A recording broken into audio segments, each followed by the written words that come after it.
Hello everyone! For today's mini vlog ay maganda-gandahan muna tayo for today's video. At schedule nga ng pamper day ko ngayon. Aba, gaganda ba talaga? At syempre naman, deserve natin to. Hindi naman sa palagi-lagi, pwede naman tayo magpapamper kahit minsan. At nandito na nga ako sa kanila, kaya sinimula na namin kaagad. At inuna nga namin yung eyelashes extension. Diba, ang ganda naman talaga. At hindi nga naman ako nailang dito kasi nga kakilala ko lang din naman to.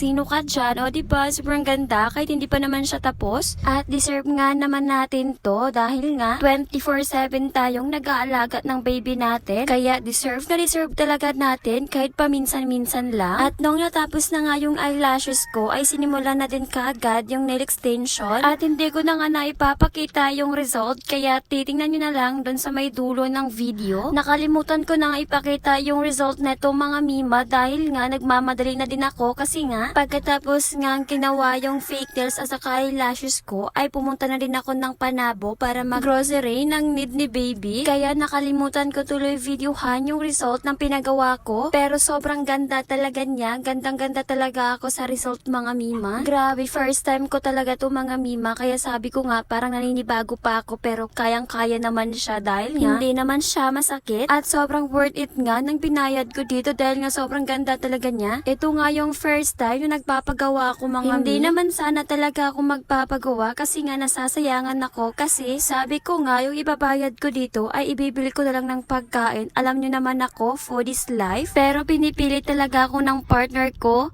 Huy, grabe talaga, napaka-supportive talaga niya. At sabi niya, ito nga yung regalo niya sa akin nung Mother's Day. At nung dumating na nga ako dito sa bahay, ay nag-video kaagad ako. At ito nga yung original photo niya, mga mima. Grabe, sobrang ganda talaga niya. Napaka-worth it talaga. O, diba, after ng session ko kanina mga mima, sobrang pagod na pagod talaga ako. At hindi ko na nga namalayan. Nauna pala akong matulog kay baby. Kawawa naman yung baby ko. Tingnan nyo naman. Pero ilang minuto lang naman, nakatulog na din siya.